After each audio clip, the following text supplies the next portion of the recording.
नमस्ते। मैं आज डायरेक्टली यहाँ पे प्रचार कर रहा हूँ, ब्रॉडकास्ट कर रहा हूँ as a substitute to Indian news. India में ऑलरेडी दिल्ली में 45 डिग्री टेम्परेचर अप्रैल में छू गया। This blew my mind. April 45 degree, omelette, तवा, रोल बन रहे हैं सब लोग चलते चलते। हीट स्ट्रोक्स, इसके इम्प्लीकेशंस क्या हैं और हमें क्या क्या चीज़ें सोचनी चाहिए, इस पर मैं बात करना चाहता हूँ क्योंकि बहुत ही मेरे को लगता है दुनिया में, मुझे जहाँ तक लगता है सबसे गंभीर टॉपिक है जो इंडिया की सोशल कॉन्शियसनेस में इस वक्त टॉप 3 प्रायोरिटीज में एटलीस्ट होना चाहिए। आप जो सोचते हो दिन में, आपकी दिनचर्या में जितनी भी चीज़ें जाती हैं, आपके दिन में ख्याल जाता है सेलिब्रिटी इसको कैंसिल कर लें, इसने पान तंबाकू खा लिया, सब कर लिया, उनमें सबसे ऊपर एक्शन ये होना चाहिए। 45 डिग्री ऑलरेडी जा चुका है दिल्ली में। हीट स्ट्रोक से पता नहीं कितनी मौत होगी। अब मैं इनके वो जब तुम्हें थोड़े से इंप्लीकेशन बता देता हूँ, उसके बहुत सारे क्या क्या हो सकते हैं। ये क्लाइमेट चेंज से ही रिलेटेड है bye the way. Air pollution तो छोड़ दो, this is different from air pollution. Air pollution India की कुछ सिटीज नंबर 1 है वर्ल्ड में, हाईएस्ट है हमारा एयर पोल्यूशन। चलो वो छोड़ो।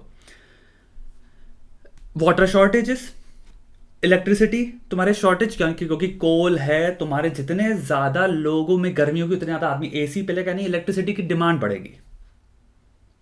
आदमी को एसी पूरे दिन चलाना पड़ेगा, पंखे पूरे दिन चलाना, कूलर पूरे दिन चलाना पड़ेगा। जितना ज्यादा आदमी चलाएगा, खरीदेगा, ऑलरेडी तुम्हें पता है इस वक्त मांग फट रही है एसीज की। 45 डिग्री में कूलर पंखे तो फेल हो जाते हैं। क्या फिर कोल का प्रोडक्शन और होगा? नॉट कोल, इलेक्ट्रिसिटी का प्रोडक्शन थ्रू कोल। वो उसकी वजह से क्या होगा? पावर शॉर्टेजेस पड़ेंगे, वाटर प्रॉब्लम्स होंगी। वाटर से अब हम आ सकते हैं बारिश में। भैया बारिश भी श्रिंक होती चली जा रही है। आपको पता है एक टाइम पे कितनी बारिश हुआ करती थी? मुझे नहीं पता, हमारे छोटे में तो हुआ करती थी भैया। अब तुम्हारा अगस्त में होती है कभी कभी। वो छोड़ दो, बाढ़। ये चीज हमें सोचनी चाहिए यार। तुम लोगों को पता है, मैं छोटी सा बताता हूँ, 2030 तक India is a country I think which is seeing the largest transition from rural to urban. यानी कि 8 साल में 2030 का प्रोजेक्शन है, 2030 तक 200 मिलियन लोग ट्रांजिशन करने वाले हैं गांवों से शहरों में। यानी 200 मिलियन लोग, अब हर एक इंसान में कुछ ना कुछ कार्बन एमिशन होता है। वो आएंगे, वो भी सेटल होंगे, अपॉर्चुनिटीज देखेंगे, वो भी घर लेंगे, वो भी कूलर लगाएंगे, पंखे लगाएंगे, एसी लगाएंगे, ये करेंगे, वो करेंगे। तुम समझो शहरों में एक तरह से जो हब होता है पोल्यूशन का, वो और भयंकर लेवल में मल्टीप्लाई होने वाला है। पानी शॉर्टेजेस, आपको ऑलरेडी पता है दिल्ली में क्या क्या परेशानियां हैं पानियों की। लोग उसके बावजूद भी बहाते रहते हैं, कोई फर्क ही नहीं पड़ता लोगों को। हम लोगों को बहुत तगड़ी तरह से सोचना स्टार्ट करना है। मेरी एक बात समझना, इसमें बहुत ज़्यादा लोग होते हैं जो कहते हैं सिंपल चीज़ सरकार पे छोड़ दो। कई चीज़ों के साथ हमारा बेसिक सोल्यूशन नहीं होता है। कुछ चीज़ों को हम इन कंपार्टमेंट में डाल देते हैं कि भैया सरकार की प्रॉब्लम है, सरकार सॉल्व करेगी, सरकार नहीं कर पा रही तो सरकार को गाली बक दो। ये ह्यूमन प्रॉब्लम है दद्दा। अगर आपके घर में आरओ लगा है और आप आरओ में से वो पानी आता है, वो आरओ में 50 to 60% पता नहीं कितना पानी होता है, परसेंट लिख देंगे लोग कमेंट में, वो सब वेस्ट जाता है। उसको दूसरी चीज़ों में प्रयोग करें। पहली चीज़, आप वॉशिंग मशीन में अगर पेले पड़ो, उसके प्रयोग को कम करो। इतना पानी बहता है, बहाता है इंसान जिसको पता नहीं है अभी 10 साल में क्या होगा। एक छोटा सा प्रश्न सोचो, 45 डिग्री अप्रैल में है, अभी तो जून जुलाई में क्या क्या होने वाला है? जून जुलाई इस साल की बात कर रहा हूं। ये तो सिर्फ इसका हो गया, पता नहीं क्या टेम्परेचर जाएगा, 48 चला जाए, पता नहीं क्या चला जाए। 40 बहुत हाई हो गया यार। 10 साल बाद क्या होने वाला है? 10 साल बाद सोचो ना। ये तो अभी 2022 में है, कभी सोचते हैं हम लोग 10 साल में क्या टेम्परेचर जा रहा होगा भाई? अब इसका तुम इंपैक्ट देखो किन किन चीजों में है। बच्चे बाहर जा ही नहीं सकते। We are living in a reality जहां पे असेंबली होती थी, बाहर स्पोर्ट्स होते थे, बच्चों के लिए स्पोर्ट्स पीरियड होते थे, वो सब गए, खत्म। अबे यूवी रेज इस लेवल पे हाई हैं, आपकी स्किन जल जाएगी भाई। आपको हीट स्ट्रोक होंगे, लोगों की मृत्यु होंगी बाहर धूप में थोड़ी ज्यादा देर डायरेक्ट सनलाइट में। अगर तुम 50 डिग्री में खड़े हो बाहर, तो भाई तुम्हारा पता नहीं कितनी प्रॉब्लम्स हो सकती है इंसान को। स्पोर्ट्स के पॉइंट ऑफ व्यू से सोचो, जो लोग स्पोर्ट्स कर रहे हैं, जिनका आउटडोर में स्पोर्ट्स है, प्रिपरेशन का उनके पास टाइम स्पैन ही देखो कहां रह जा रहा है। अगर तुम्हारे टेम्परेचर जा रहे हैं 50 डिग्री, कब इंसान करेगा? एग्रीकल्चर देखो, फार्मर्स, जब भी तुम्हारी सुसाइड का रेट कितना था, 60,000 पता नहीं कितना है लोगों ने सुसाइड करी है। अबे वो डायरेक्टली लिंक्ड है, जब जो रिसर्चेज आती हैं, स्टडीज आती हैं उस पर कि वो एक्चुअल में क्लाइमेट चेंज है।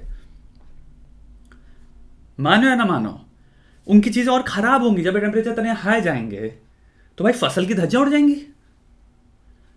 अब ये तुम कहोगे भाई, हाँ हाँ हाँ हाँ हाँ हाँ, अपनी सोशल कॉन्शियसनेस में इसको टॉप 3 टॉपिक्स में लाओ।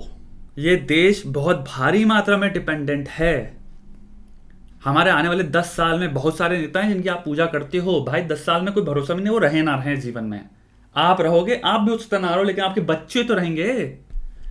उनको हम क्या दे के जा रहे हैं भाई, बहुत सोचने वाली बात है। 50 डिग्री मतलब आदमी घर के बाहर ना निकल पाए, वो रियलिटी में जीने वाले हैं हम लोग। सिर्फ पूरे दिन इंसान एसी में बैठा रहेगा, पूरे दिन। सोचो क्या जिंदगी है। और मेंटल हेल्थ प्रॉब्लम्स क्रिएट होंगी उसकी वजह से, इनडायरेक्ट एक रिजल्ट, क्योंकि पूरे दिन आदमी बस फोन पे बैठा, ना वो बाहर जा सकता है, ना अभी गार्डन जा सकता है, ना कभी बाहर जा पिकनिक जा सकता है। कार में जाता है इंसान, कार में फुल ऑन एसी पेल दिया उसने, एक कार से 20 स्पॉट में चले गए तुम्हारे। दैट्स द रियलिटी इन लोगों की।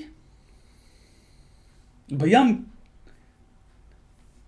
कोल डिपेंडेंट कंट्री हैं हम अभी नहीं जा रहे। तुम्हारे जो लोग कहते हैं ना रिन्यूएबल एनर्जी याडा याडा याडा, टाइम लगेगा। इवन दो इंडिया के तुम्हारे गोल्स बहुत एम्बिशियस हैं। 2030 में आई थिंक इंडिया ने प्लेज कर रखा है, हम पेट्रोल और डीजल कार्स ही खत्म कर देंगे, बैन हो जाएगा सेल्स में। और यूके ने शायद वो कह रखा है 2040 में करेगा। तो ऐसे सोचो, हम कर रहे हैं चीजें, लेकिन भाई इतनी बड़ी पॉपुलेशन में, ऑल्सो ग्रोइंग पॉपुलेशन में, we have a very high birth rate as well, which is a good thing by the way. तुम लोगों को लग रहा हो नहीं नहीं नहीं, है लॉन्ग टर्म में है। इकोनॉमिक्स पढ़ो, थोड़ी सी प्रोजेक्शन पढ़ा करो, थोड़े से पता चलता होता नहीं, बकवास करने लग जाते हैं। अभी चाइना क्यों करना बच्चे पैदा कर रहा, सबको कह रहा प्लीज बच्चे पैदा करो, बच्चे पैदा कर लो प्लीज। हम बेवकूफ थे जो कर रहे थे। Long term game. एनीवे, हमारा लॉन्ग टर्म गेम जो भी है उसमें हमारे बहुत बहुत भयंकर लेवल पे हानि आ सकती है। और बहुत सारे लोग जो प्रोजेक्शंस की बातें करते हैं ना, मैं देखता हूँ यूट्यूब पे बैठ के कि इकोनॉमिक्स में इंडिया सुपर पावर हो गया होगा, क्लाइमेट चेंज एड्रेस कर लो। जितनी भी तुम्हारे प्रोजेक्शंस हैं और जितनी भी तुम कैलकुलेशन उठा रहे हो, मद्देनजर रखते हुए क्लाइमेट चेंज के द्वारा माइग्रेशन, क्लाइमेट चेंज के द्वारा कॉस्ट ऑफ प्रोडक्शन, तुम्हारा कोल से इलेक्ट्रिसिटी, पावर, वाटर, ये सारी चीज़ें जब तुम कर रहे हो, ड्राउट, तुम्हारी बाढ़ जो आ रही है वो जो क्रिएट हो रही हैं, ये सारी चीज़ें सिस्टमैटिकली सब कुछ चेंज कर देते हैं। भाई माइग्रेशन किस लेवल पे होता है तुम्हें अभी कोई आइडिया नहीं है यार।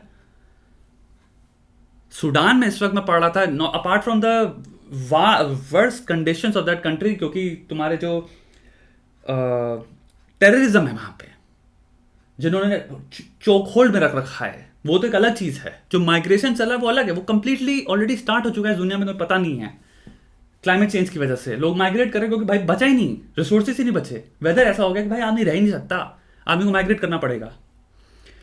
सोचो, इसलिए मैं कह रहा हूं अपनी लाइफ की बस 3 टॉप प्रायोरिटीज में लाओ। ये है मेरा, पढ़ना शुरू करो इसके बारे में, स्ट्रेस लेना नहीं, सोल्यूशन क्या है एज एन इंडिविजुअल, अपनी सराउंडिंग्स को मैं कैसे इन्फ्लुएंस कर सकता हूँ। अपनी मम्मी के क्या कार्य मैं देखता हूँ जिसमें हो सकता है उनको पता नहीं है, वो पानी उनकी एक प्रथा रही है बचपन से, वो पानी फेंकती थी तो आज भी पानी फेंक रही हैं, पानी बचाना स्टार्ट करो। बिजली कैसे कैसे बचा सकते हैं, ये चीज़ों के जब छोटे छोटे स्तर पे हम शुरू करेंगे, जो जितना ज़्यादा बातें करेंगे और जितना ज़्यादा इन्फ्लुएंस करेंगे अपने अराउंड की सराउंडिंग्स और अपने आप को, उतना ज़्यादा चेंज आएगा मैक्रो में। तुम्हें लगता है नहीं आएगा, लेकिन आएगा दोस्त। तुम्हें लगता है मेरे अकेले से क्या होगा, जब तुम्हारे से अकेले सोचने वाले 1 लाख 2 लाख 3 लाख हो जाते हैं ना, तो चेंज आने लग जाता है।